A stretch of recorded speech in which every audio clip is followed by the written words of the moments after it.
Let me tell you something. I have been pushed out of a lot of even Christian circles and positions of political power because I won't just go along with the narrative like we can't speak the truth about this candidate. And I think too much of the American church has lost its voice to people it's trying to reach because it embraced Trump in a way it shouldn't have embraced him. Tolerance is good where people are concerned. Where truth is concerned, tolerance is a tragedy. And people say this to me all the time, Todd, if you just love people like Jesus did. I go, what? Finish that statement. If I just love people like Jesus did what?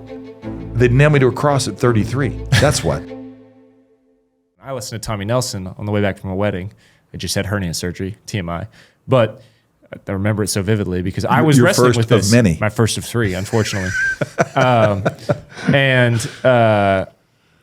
tried to look it up. I think he titled his sermon like, a third party vote's a bullet in the air, or something like that. I think it's called Continental Divide. That's right. It's a better name than what I said.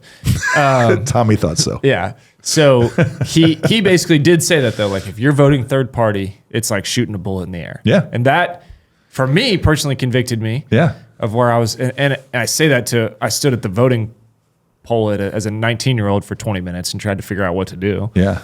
But not between Hillary and Trump, but between Trump and third party. Yeah. So, but it is worth saying. I mean, just help me process. Is there any compatibility with a Christian voting for the current Democratic platform and the me?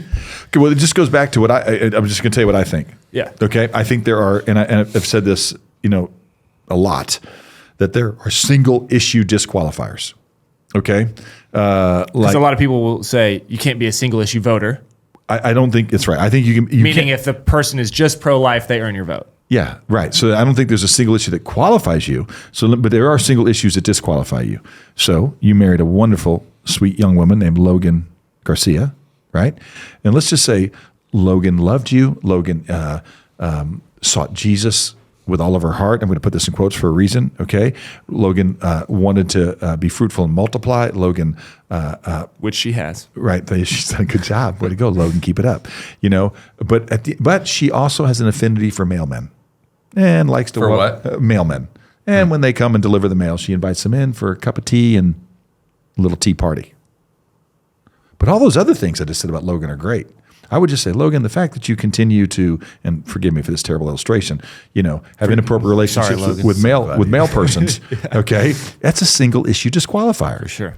Okay? And so what I'm saying is, that's maybe a crazy offensive example to some people, but to me, it's practical. It's practical because as wonderful as Logan is, if she would embrace something like crazy, I'm like, I can't bring you in as my wife. Right. So I don't care what you say about how abortions are reduced during some Democratic administration. Right. It's nonsense. What they're saying is we want to protect abortions. Okay? Don't tell me they're reduced. You tell me a guy is great on every issue, but he thinks rape is okay. I ain't voting for that guy. Right. Okay. Now, likewise. Or racist. If he's like, I'm a racist. I'm a racist. Disqualified. Okay. Even if he's the most pro-life candidate in the history of America. Yes. Right. Because if you're racist, you're not pro-life. Right. You're pro-white life or pro-black life or pro-brown life. Right. That's not pro-life, man. Okay. And so there are single issue disqualifiers, but there are not a single issue that can qualify you as a leader. Right. Okay. And that's where, some people, and that's why, like I said before, like when you looked at Trump, I understood the argument of certain people who felt like, and kind of the famous pithy quote is, until Jesus runs for president, we're always going to have a lesser of two options, right. A lesser of two evils. And that's true. Right. Okay? So I don't think you need to have a perfect candidate because you could never vote. Or a lesser of 10 evils or a lesser of 3 evils, however many candidates there are. Right. So I understood why certain people were going to be able to go, hey, I'm voting for this guy over this guy. That makes complete sense to me. I also understood why certain people didn't feel like either candidate was acceptable. Right. Okay? And it's not a wasted vote. Why? Because how blessed is the man whose heart does not condemn him in what he does. Verse I sent to you. We're looking at each other. All right. Romans 14:22. Yep. And I'm grateful, right? That because I'll tell you this: if all the Christians, as an example, not all the Christians, all the people who even didn't have just moral outrage at whatever Hillary stood for, and then had more outrage at what Trump stood for, just said, I'm more prone to vote for Trump, but I have more outrage at some of the things there. I can't vote for him because he's mean to people. Then we would have had a much more progressive, I think, dangerous president. we'd be, We'd be that much further down the road. Right. Okay. From where we've been the last 3 years. Yeah. Now, I got to say this since we're talking about this. Right. And what's so great about this is we're just inviting people into our conversation. Totally. So I hope this conversation is helpful to you. It won't be as helpful to you as if you read your stupid Bible, right? And ask, you know what we'd love to do? We'd love you to email us, podcast@1613project.com. Send us your questions because that's what we want to talk about. We want to sit down in here and go, what would you like to, but better read your Bible and see what Jesus says about these things. Because if we give you an answer anything other than he would, it's a wasted answer. Or follow you on Instagram because every now and then I'll throw that on there. Okay, what good. questions would you want? Words from Wags. Yeah, Words from Wags on Instagram. Every now and then I'll put up a story of like, hey, who should we interview? What do you want them to talk about? Good. So here's what I would tell people. Him moment. Is that I think Trump was a judgment on America, American church specifically.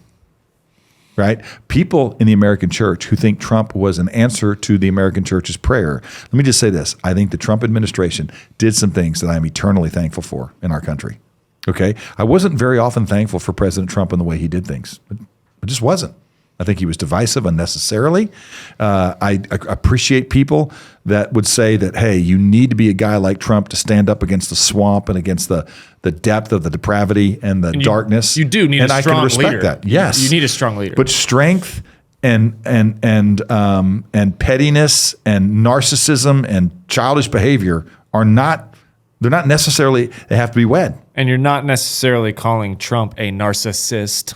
But you're saying in moments, everybody has moments of narcissism. Not analyzed him in my office. Let me just say this. Yeah, if I see impetuous or abusive speech and all those things, we're all capable of it. Totally. Okay. And so, but what you should do when you do that, hey, you know what? When I made fun of that one journalist who had that physical, just be humble about it. Just, you know what? That was a moment of weakness. And in my flesh, I was a fool. Yep. All right. You get to make mistakes when you're a leader. Okay, but when you don't ever make a mistake and when you don't ever say, hey, man, not only did I offend you with what I said, but I offended you with how I said it. And I don't want to do that. Okay, and so, listen, I will say this. President Trump is very generous and very kind to so many people. I'm not here to defend Trump or criticize how the man treats a lot of individuals. Right. I'm not here to talk about Trump. What I'm just saying is I do think he was a judgment on the American church. And I think too much of the American church has lost its voice to people it's trying to reach because it embraced Trump in a way it shouldn't have embraced him. I'm not saying he's a candidate to vote for. Right. I'm saying they acted like they couldn't be critical of him at all. Right. And when God says to people like me, when people say things to me like, well, Todd, he's just not electable. He's just too Christ-like. Yeah, you're not electable. Right. Yeah. I would just say, I think God just says, oh, really? Let me show you who's electable. I'll take a man who acts like a child sometimes, who does vile and despicable things, who's not faithful to his wife, who clearly sleeps with and pays off porn stars to suppress that truth and unrighteousness. Okay? A guy that says crazy things like I could go out in front of my hotel and shoot somebody and they'd still elect me president. Okay? And I'll have him elected. Okay? So God can put into positions of power whoever he wants. And he uses non-believers sometimes. It's not to say I know men that are convinced that Trump knows Christ. And again, I don't want to talk about Mr. Trump, okay? I think if I was here with Trump, I think I'd have a great conversation with him, right? And, I've been asked to be people who give counsel to him. Like, does he want counsel? I don't need to be on his counsel just to say it, right? Yeah. But I just said, and I certainly don't want to be on the council if he's not going to take counsel. But I mean, I'll sit with anybody as a president and give him counsel. My point is, this is not so much about Trump as it's about people who think they've got to compromise to accomplish what God wants them to accomplish. Now, that doesn't mean you don't sometimes incrementally change laws. I'm not saying that you shouldn't vote for there's a big debate. During the slave trade, right, or during the American slave period, about whether we should be incrementalist in moving the abolishment of the slave trade, or we should be absolute. Same debate's going on today. Very popular, abolitionist towards abortion or incrementalist. That's my point. Yeah. Is that I think you can. While you can't get that, I think it's okay to do this, but you got to be very clear. Look, I think abortion at any stage is wrong. The infanticide is always wrong. Okay? And so, but if I can bring it down to 12 weeks, I'll bring it down to 12 weeks. But my goal is to bring it to zero. Right. And my goal isn't to bring it to zero legislatively. My goal is to do a work by God's grace, by teaching his truth and helping people understand the kindness of God in human hearts so that even if it was legal, nobody would do it. Well, that's my goal. Yeah. Okay, so when I say you can't compromise with evil, I'm not talking about legislative strategies there. Mm-hmm. Okay, I'm talking about in our heart, a little leaven will leaven the whole dough. And so as believers, we shouldn't settle for certain candidates because they're not electable. Mm-hmm. Okay? And if they're not electable, then that's judgment on the people. Right. Okay? And I'm thankful for anybody, Democrat or Republican, who makes righteous legislation. In fact, in the Remnant News, okay, I actually quoted somebody that I found 2 weeks after we said on the Remnant News, and I wrote about it, this person who I said you can trust to do evil in 2016, Hillary. Oh, yeah, last week. Right? I said, look what Hillary did. That was excellent on her understanding of how to handle Hamas right now in this current war. I don't even know. Is there a name for the war between Do you want to watch it? Israel? We can watch it if we want to, but you can go back and read it. Go to the Remnant News on whatever date that was. What's the date? It's the most recent one. It was on October was it Friday? 17th. Yeah, the 17th. And so... so you guys can put this on the screen and we can scroll through it. But right here, we're talking about Israel dropping leaflets and just the ethical, things they were doing as they had this war. Go to November 17th Remnant News, and I write about the horror of war, the need for war, the correct way to go about warring. These are all past editions that you can click to. And then, and that's what I did say. I don't mind saying this. Look at Numbers 22, 22 through 35. So let me just read that. Here's a clear statement on the need for Israel to act forcefully and with finality from a surprising source. If you don't have Hillary Clinton on The View as a highlighted video in today's Remnant News on your bingo card, we wouldn't blame you. But all truth is God's truth, and sometimes truth from a surprising source makes the truth even more pronounced. So Bible quiz, everybody watching. All right, Coop, you know this because we talked about it. Numbers 22 through 35. So there's a little clue right here in the riddle. Oh, now Coop. Did you look at it? Yeah, I did. Man, my bad. Come on. He was looking forward, so I thought I could do it. It's the speaking donkey. It's the speaking ass, right? and he said truth because God gave the donkey right to go, hey, dude, all right? And so that was my, Which is funny. It was creative. It was funny. All right. So you go back to what Hillary said about that war. Right. Okay. Which, not just Hillary, but on the View. They were nodding in agreement. Yeah. Some of the women on The View. So we don't need to watch it right here, do we? No, I don't think so. Okay, good. Go to the November 17th Remnant News and watch it. But my point is when somebody says truth or when a Democrat makes good legislation, let's celebrate it. Right. Go, way to go. All right. So I am happy to be a co-belligerent with my Roman Catholic friends, with my Mormon friends, with my atheistic friends, with my lesbian friends, homosexual friends, divorced friends, other sinners like me. Okay? Now, I want to be careful. There's no area of my life that is outside of God's will that I'm comfortable with. I don't identify by some sin class. Right. And so you shouldn't either. Right. Okay? You can say, hey, I happen to sin in this area and I hate it. That I'm with you all day long. Let's make war together. Right. But my point is, I can be co-belligerents to people that are embracing ideologies that I just deeply disagree with, right? So, some extreme, charismatic health, wealth, and prosperity Christians, right? Mm-hmm. I'll partner with you on certain things, but I'm going to make really clear where we don't agree, okay? And I want them to, so we can be co-belligerents together for good on different issues. And we should work together. And if we got to work incrementally towards legislation, that's fine. But I'm not going to work incrementally towards morality. I'm going to be very clear where I stand on issues. And then I'm also going to be clear where I can't stand with you on issues. Todd, you brought up Mike Johnson, the new Speaker of the House. And, I just think since we're talking about politics, we don't have to waste all our time on Trump, but he recently has gone to the skewers of the mainstream media for calling the church and state issue a misnomer. And I know we talked about that recently. It was one of those moments for me where I was like, I wish I would have recorded that. You mind just kind of teasing out what that is on church and state and how that is kind of a fallacy? So one of the things that people know about Mike is a lawyer and he worked with ADF. I know Mike Johnson. I like Mike Johnson and I'm a fan of what Mike Johnson stands for, right? So anybody who spent any time around the issue of church and state, it was a letter from Jefferson to the Dansbury Baptist when he was president, Connecticut, they're in Connecticut, Danbury, Connecticut. It's a Congregationalist state by and large, is what Connecticut was. And there were some Baptists that were concerned that they weren't going to be able to participate in the state government because the potential was there for the Congregationalists to say, basically, if you don't adopt these ideologies, you can't govern. And so, well, there we go, right? And so there's the letter. It was written in 18, is that right? Letter written January 1st, 1802. That's when Jefferson was president. He was our third president. And so he wrote a letter to the Danbury Baptists. And he was basically saying, hey, listen, we're not going to allow the state to interfere in how you worship. So when it says there should be a separation between church and state, it was to keep the government out of the affairs of the church. It was not that church and morality should not speak into the way that government operates. And then Mike, I think in that quotes a very famous quote by both Washington and by John Adams, our first and our second president, that basically said of all the dispositions, all right, given to men and how they conduct themselves, all right, morality and religion are at the very center of what's important about that. And then Adams is the one, that was Washington, and Adams is the one who said that basically that our Constitution is wholly unable to govern a people who are not moral or religious. Yeah, you said that yesterday, and I was going to try to get you to get there today. Okay, and so it isn't. It's not set up to do that. Okay, and so our Constitution will fail if we don't govern ourselves.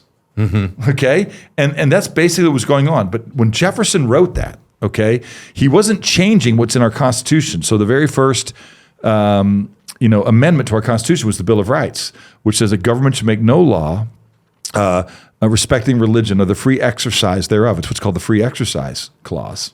All right, and so that is that the government should not make laws respecting religions or the free practice thereof.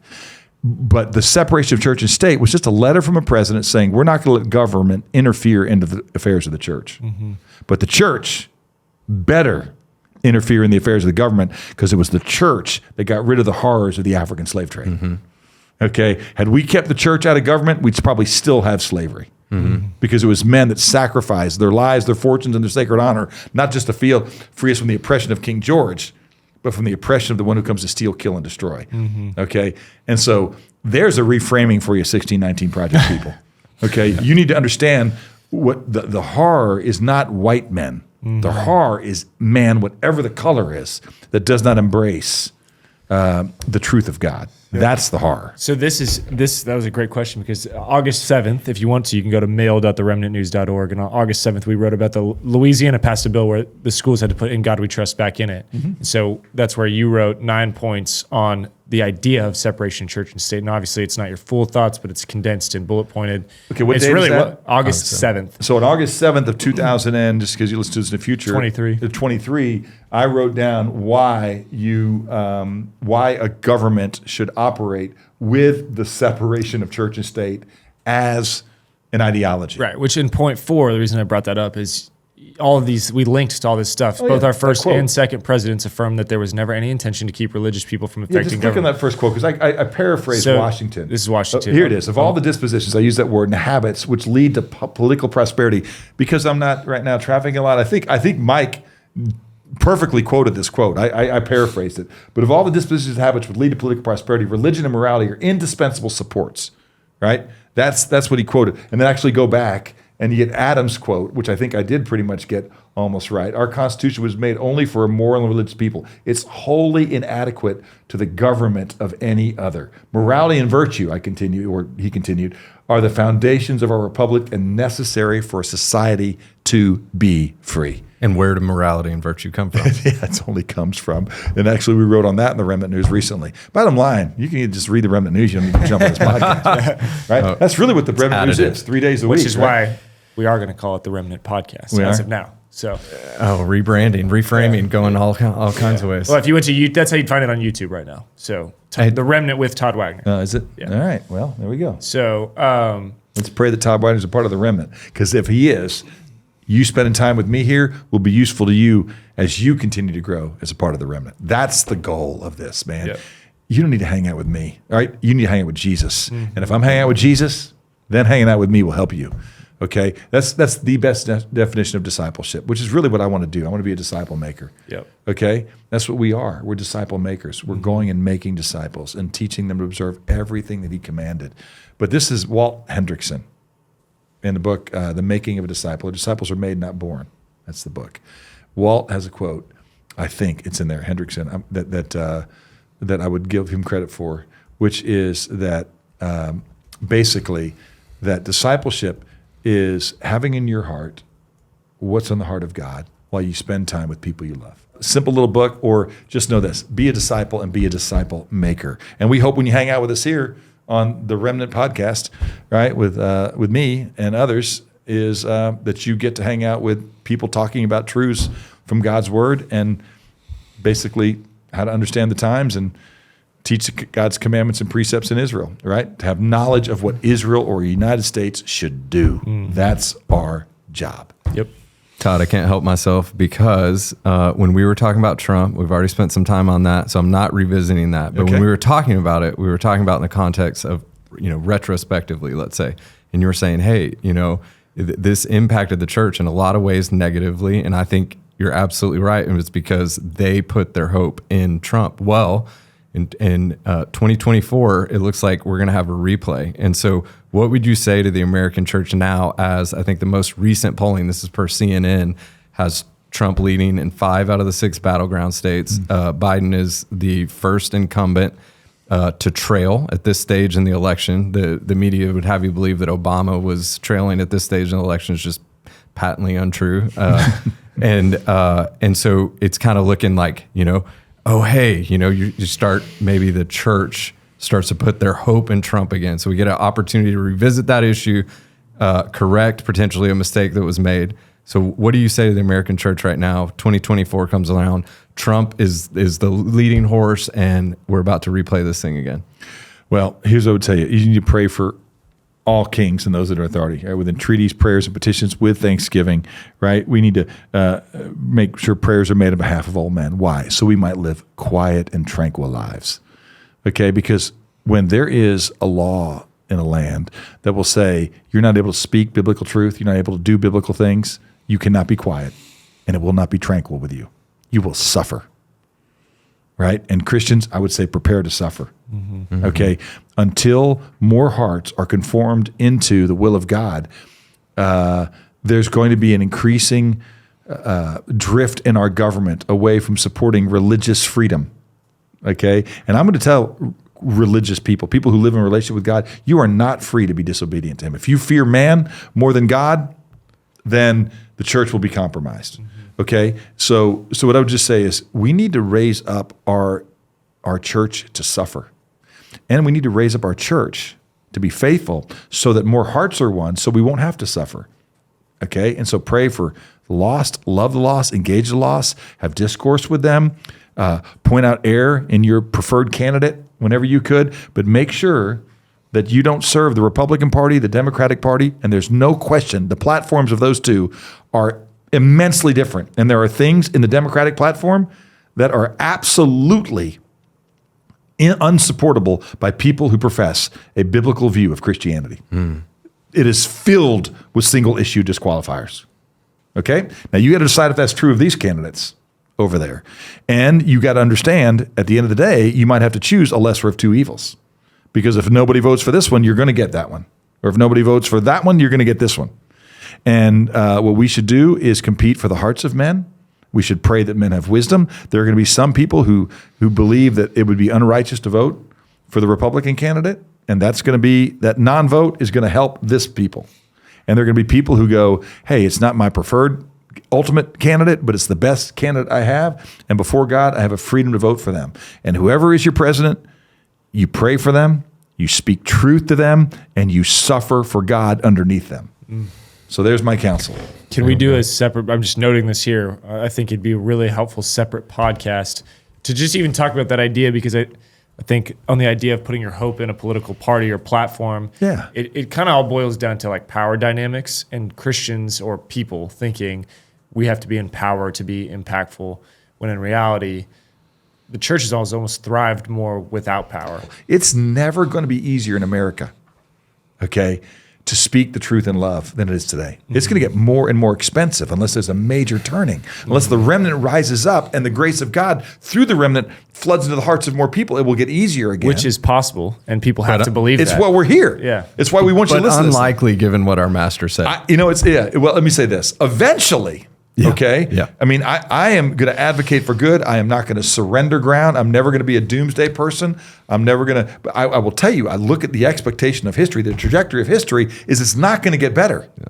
It's going to get worse. Yeah. But what he says, it's your job to do everything you can to make it better. Mm-hmm. And the way you do that is by loving people, but it's by being on the alert, standing firm in the faith, acting courageously, okay?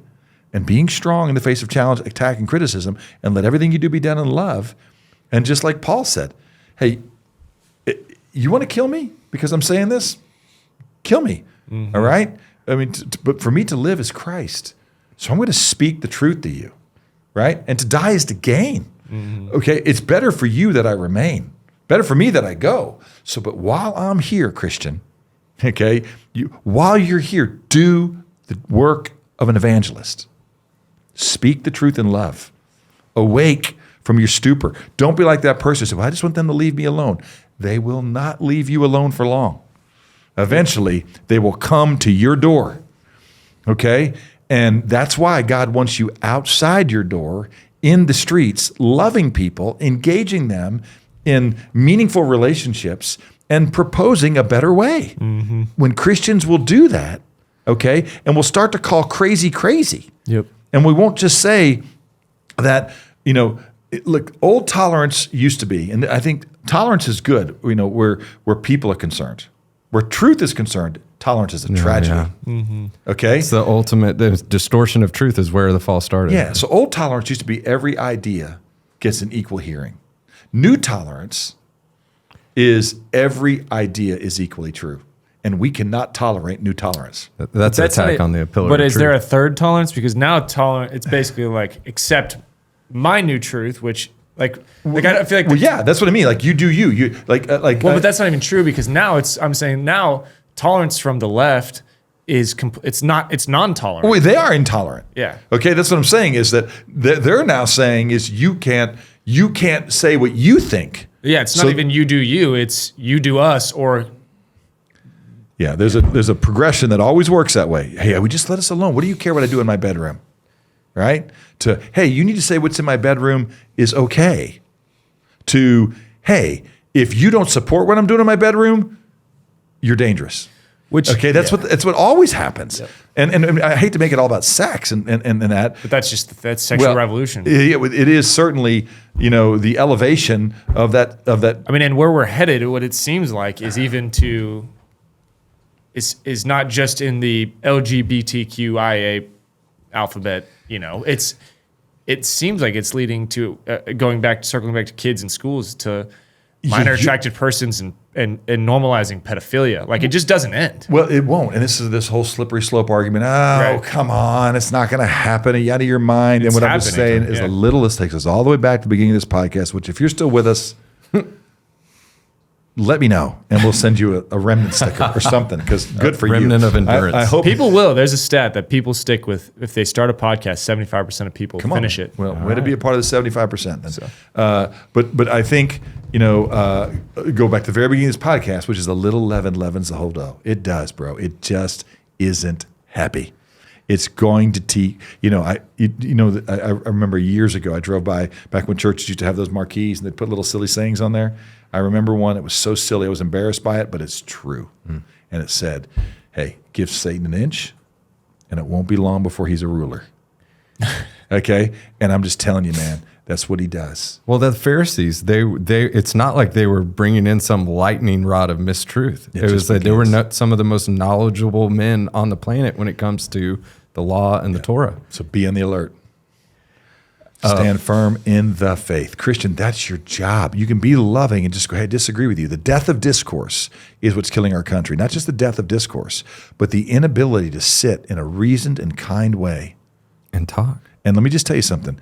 Kindness is not weakness. Okay? Kindness is good. Niceness is weakness. All right?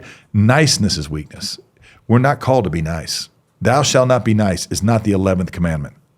Okay. And kindness and truth are never separated. Yep. So I say it all the way. I'm going to say it again. Can I? All right. Is truth sounds like hate to those who hate the truth. Truth that's not said in a loving way will not be heard, but love without truth is not loving. Mm-hmm. And so you cannot separate the two. That's why Jesus is full of grace and truth. Mm-hmm. He's not gracious sometimes and truthful sometimes. He is full of both all the time, because truth without grace is not God's truth, and grace without truth is not God's grace. Right. So you got to give, when you are kind, the Bible calls you to be kind, which means it calls you to be like Jesus. And Jesus had no quarter with air. Yep. And he entered into the public arena, and he had conversations with people that were helpful. And people say this to me all the time, Todd, if you just love people like Jesus did. I go, what? Finish that statement. If I just love people like Jesus did, what?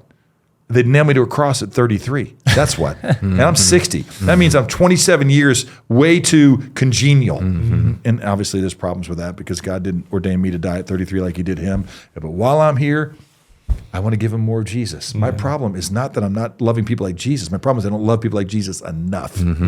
That's what I'm after. All right? If you compare and contrast 1613 Project and 1619 Project, I love that, 1613, we always talk about verse 14 too, and do everything in love. And one of the things that just, Which means you got to define love correctly. Yeah, you got to define love correctly. But one of the things when we're applying this to our lives is like, be on the alert. Okay, one of some of the things that we're being watchful for, and even just understanding what 1619 Project is and what it's about. To me, it's Satan's age-old trick of creating enmity with God or enmity with others, where if you look through world history, there's always, when you want to create great division, you have an oppressor and the oppressees, the oppressed class. And then you give the oppressed class a solution to rise up. It's actually, the precursor to World War II too, is, the Jews were known as controlling the financial environment. You had the collapse of the Weimar Republic and economic devastation. Then you had, a blame. What's the solution? The solution is to get rid of the Jews. What's the solution in 1619 Project? These patriarchs that have oppressed you, it's to rise up against them. It's always creating enmity and division. And so when I look at anything to try to test it, it's like, well, is it, number one, is it bringing glory to God? And number two, is it something we do in love? And then the love part, as you mentioned, Todd, is like, well, how do we define love?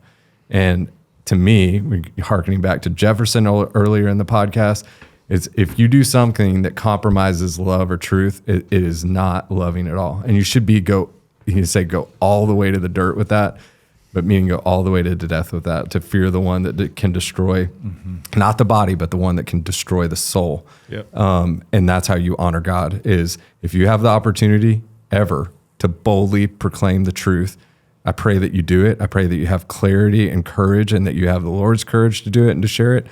And then be so committed that you'll just never compromise that. And that's what we're called to do as Christians. That's it. That's why you're working with the 1613 Project. Boom. That right there. Listen with this. Proverbs 19:22. Okay? What is desirable in a man is his kindness. And then it goes on to say, it is better to be a poor man than a liar. Now that's Hebrew poetry. Why do you think Solomon, when he wrote that, joined those two things together? Let me say it to you again. What is desirable in a man is his kindness. It's better to be a poor man than a liar. Is that NAS? Yeah, that's NAS. What do you have up there? ESV? Well, I just pulled ESV up and it said, what is desired in a man is steadfast love, which steadfast love is kindness. Right? Okay, and then what's the second part of the ESV? And a poor man is better than a liar. Okay, so why is he conjunct, tie together poor men, okay, and people who would not be what he says in the first part of Proverbs 19:21? Because, I thought of something. I had another answer, and this one just popped in my head. A lot of times, men who are kind or who steadfastly love people are not invited into circles where you get a lot of wealth. It's costly. It's costly. Let me tell you something.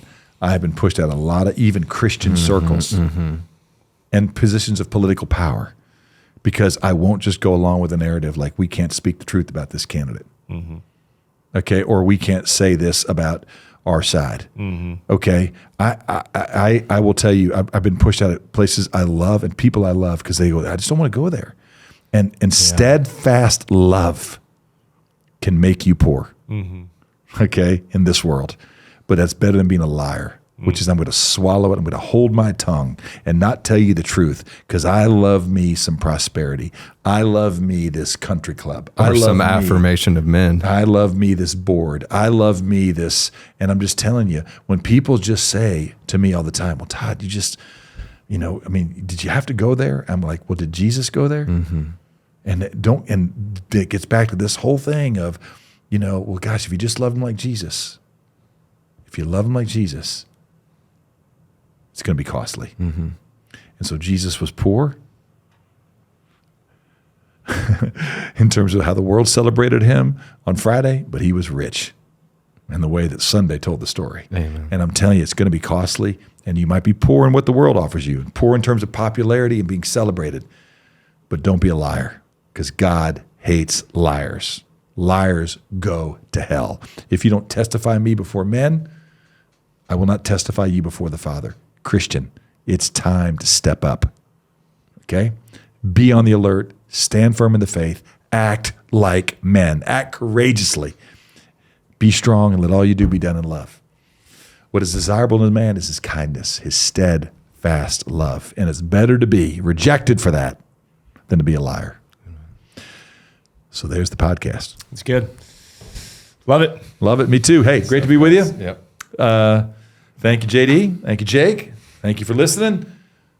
Podcast at 1613project.com. Yep. Shoot us a question. We'll talk about it. We'll see you next time.